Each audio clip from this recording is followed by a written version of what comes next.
Bueno, ya decíamos más temprano que se cumple un año pues desde que se detectara el primer caso oficialmente de COVID-19 aquí en la Ciudad de México. Me da mucho gusto saludar a la doctora Rosa María Wong, ella es la jefa de la Subdivisión de Investigación Clínica de la Facultad de Medicina de la UNAM.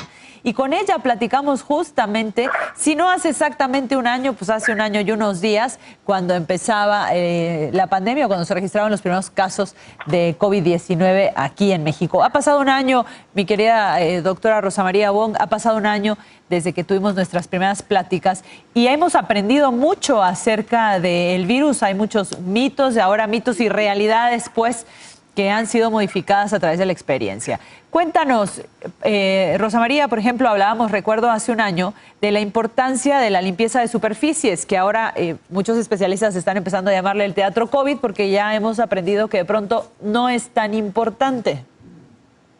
Así es, Andrea. Buenos días. Saludos al auditorio. Pues es precisamente lo que hemos aprendido a lo largo de esta pandemia, después de un año de que llegó la pandemia a nuestro país, justamente es que este virus, pues no sabíamos gran cosa de lo que pasaba con este virus, ¿no? Claro. Al principio decían que a los niños no les daba infecciones graves y después vimos que sí, que puede darles algo que se llama síndrome inflamatorio multisistémico pediátrico. Se ponía mucho énfasis en la transmisión por contacto y por superficies y después se aprendió a lo largo del tiempo que realmente la transmisión era básicamente por aerosoles y por eso tanto la importancia del cubrebocas. En un principio, incluso la Organización Mundial de la Salud y el CDC pues no le daban tanta importancia al uso del cubrebocas y decían que no era necesario. Cuando fuimos aprendiendo que la transmisión es básicamente por vía aerosol, que es lo más frecuente, y por el contacto de personas con otras personas, entonces empezaron a recomendar ya en forma generalizada el uso del cubrebocas. Y bueno, las últimas noticias en los últimos meses es precisamente que el uso de un doble cubrebocas tiene una protección por arriba del 96%. ¿Por qué el doble cubrebocas, doctora? ¿Qué pasa? Porque nos decían al principio que si utilizabas uno de ciertas características era suficiente y sin embargo tienes toda la razón. Ahora están llamando a la población a que incluso si pueda utilice doble cubrebocas. Bueno, Andrea, este estudio en realidad es algo que ya habían reportado nuestros investigadores de la Universidad Nacional Autónoma de México.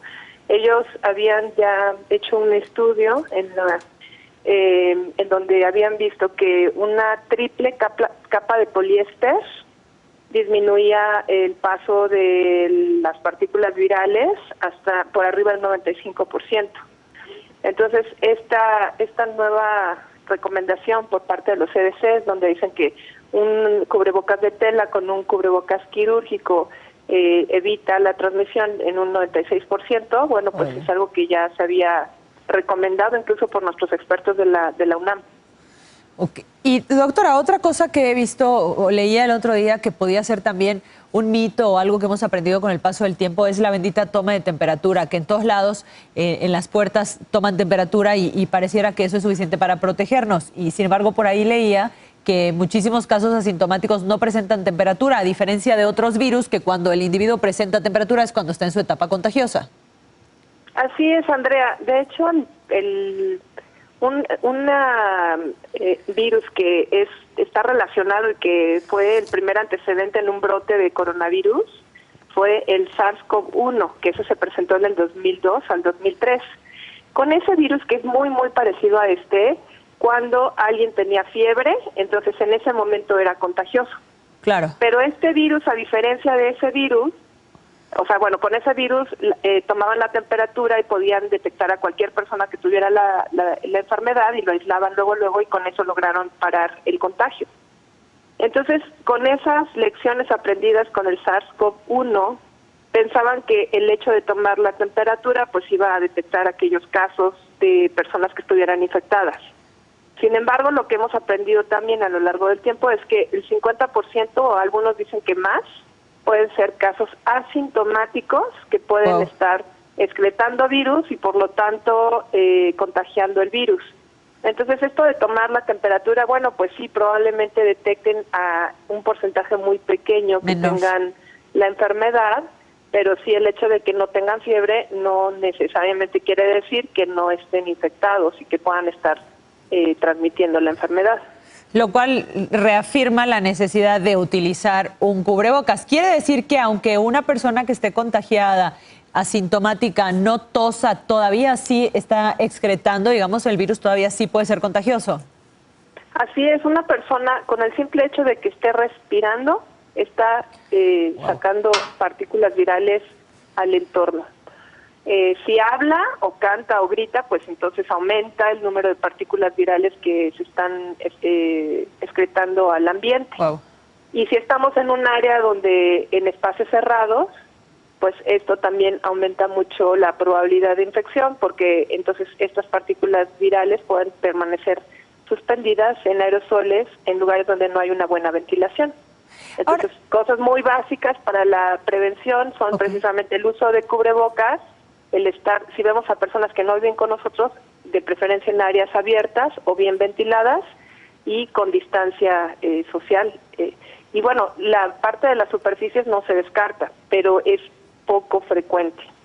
Incluso decían, doctora, y no sé si es un punto de vista que tú compartas, por ahí algunos especialistas hablaban de que se arrepentían de haber recomendado que la gente no saliera a los parques, porque tal pareciera que en realidad son lugares más seguros para estar justamente porque son espacios abiertos.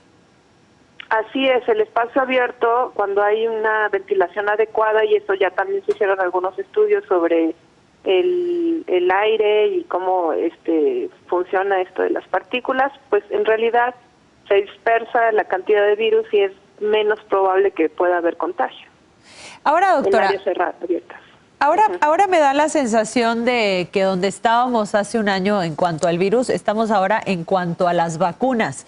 Como que todavía estamos también en el proceso de aprendizaje y eso ha generado un poco de incertidumbre entre la población. Hay gente que de hecho no se quiere poner la vacuna o decide que se quiere poner solamente una vacuna y la otra no.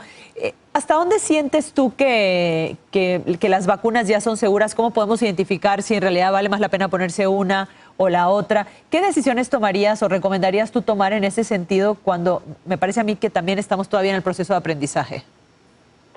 Sí, Andrea, bueno, en ese sentido, sí me gustaría decirles que esto ha sido uno de los logros más importantes de la ciencia y la humanidad en cuanto a vacunas, en cuanto a prevención y a cuestiones médicas. Nunca habíamos tenido una vacuna en un tiempo récord, que fueron 10 meses, que fue la primera vacuna que salió al mercado y que se empezó a aplicar con autorización de uso de emergencia. Correcto. Esta fue la vacuna de Pfizer. Nada más que hay que aclarar que esta tecnología no es que la hayan empezado a desarrollar en enero, febrero, sino que esta es una vacuna que ya teníamos ya la plataforma, se están trabajando ya desde hace varios años, hasta 10 años incluso, con este tipo de plataformas vacunales, ya sea con virus de adenovirus o con el virus de chimpancé, que es la de AstraZeneca, o virus de RNA mensajero para ébola, para otro tipo de enfermedades. Entonces, lo único que se hizo fue cambiar la información para que esta vacuna produjera la proteína S. Entonces, no es en realidad que la vacuna apenas se haya desarrollado y que no sepamos gran cosa de la vacuna. O sea, es una plataforma que se viene desarrollando hace muchos años. Otro punto importante es que la gente sepa que las vacunas que se están aplicando son vacunas que ya pasaron por comités regulatorios, agencias regulatorias internacionales y nacionales también.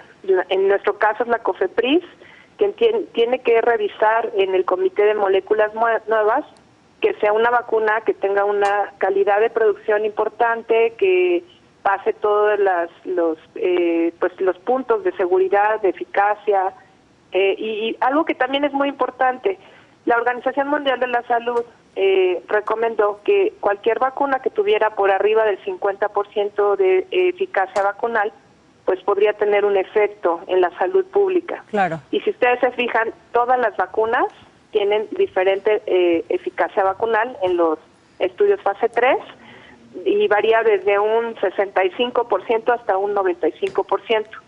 En este caso lo importante es que nos evite la enfermedad grave y la muerte. Claro. Entonces es muy, muy importante que sepa la población que independientemente de la vacuna que sea, ya sea la rusa, ya sea la de Pfizer, de RNA mensajero, de la de AstraZeneca, en este momento todos los estudios que han hecho alrededor de estas vacunas, por lo menos las que tenemos registradas en nuestro país, que son la de Pfizer, la de AstraZeneca, la de CanSino, la de Sputnik V y la de Sinovac, todos tienen arriba del 60% de eficacia vacunal. Correcto. Entonces, esto quiere decir que no necesariamente les va a evitar transmitir la enfermedad o enfermarse, pero si se enferman leve, muy probablemente. O sea, ¿no? lo que muy probablemente evitará es que te mueras de COVID-19, aunque no necesariamente que te dé. Y que te dé grave. O sea, claro. También evita casos graves y evita la muerte. Eso sí se ha demostrado en todas las vacunas. ¿Todas? Sí, en todas. Entonces, el consejo sería ponte la que tengas a la mano, ¿no? La que te toque, pues. Claro, la mejor vacuna es la que se aplica. La que tienes disponible. Así es. Doctora, y en cuanto a las nuevas cepas, las nuevas variantes, que creo que es una preocupación que también todos tenemos, se habla mucho de que hay nuevas cepas, que las variantes, que si las cubren las vacunas, que si no las cubren las vacunas, que si a dónde vamos a ir, que si las estamos identificando en México. ¿Qué nos puedes decir de eso? Bueno, pues sí, es una preocupación mundial, es una preocupación nacional también. Hemos observado en el mundo que a un año de que apareció el SARS-CoV-2 en la población y empezó a causar esta pandemia, es un virus de RNA que tiene mutaciones, tiene muchas mutaciones y a lo largo de todo este año ha habido mutaciones en el virus. Okay. Pero las mutaciones de importancia se empezaron a describir en Inglaterra hace algunos meses y el problema es que esta mutación está específicamente en la proteína S o la proteína pico, que esta proteína es la que se pega al receptor de la célula de nuestro cuerpo y por ahí entra. Entonces, al haber una mutación ahí, entonces hace a esta proteína mucho más afín al receptor y entonces se mete mucho más fácilmente y por lo tanto es más transmisible. Ahora, la variante sudafricana que también se detectó hace un par de meses, precisamente lo que ven es una mutación en esta proteína pico y el problema es que los estudios de vacunas que se estuvieron haciendo en ese país sí se observó una disminución importante de la efectividad vacunal. Uy. Y también se observó que los que tenían anticuerpos previos no los protegía de la enfermedad. Entonces, si este virus empieza a mutar, pues las vacunas que están actualmente probablemente no sean eficaces, ¿no? Una de las vacunas que se estaba probando ahí tuvo un 20% de efectividad vacunal, mientras que en otras áreas tenía 80% o 60%. Bajísimo. Entonces, sí, baja, es realmente no funciona, ¿no? Con esa variante sudafricana. Entonces, es muy importante que en México se haga una vigilancia epidemiológica sobre estas variantes, porque en este momento no sabemos cuál sea nuestra variante o la cepa que esté prevalente en nuestro país. Claro, tendría que monitorearse muchísimo más de cerca, ¿no? Sí, hay un proyecto ya de CONACYT con varias universidades y el INDRE, etcétera, para empezar a hacer eso. Y por lo pronto lo que podemos hacer todos desde casa y nuestra mejor manera de colaborar es hacer caso y ponernos el cubrebocas. Usar el cubrebocas, pero algo muy importante también, Andrea, es a pesar de que tengan la vacuna, sigan utilizando el cubrebocas. Porque el hecho, o sea, nuevamente, ¿no? La vacuna nos evita casos graves y muerte. Dependiendo de la vacuna, hay algunas que sí evitan la enfermedad, otras solamente evitan casos graves. Okay. Entonces, el hecho de que tengan la vacuna no quiere decir que ya pueden irse a hacer fiestas o que pueden pues estar sin cubrebocas o que pueden empezar a hacer todo normal. No, tienen que seguir cuidándose porque sigue habiendo una gran transmisión comunitaria. Si hay personas, hay muchas personas a nuestro alrededor que tienen el virus, entonces tenemos la posibilidad de que nos contagiemos.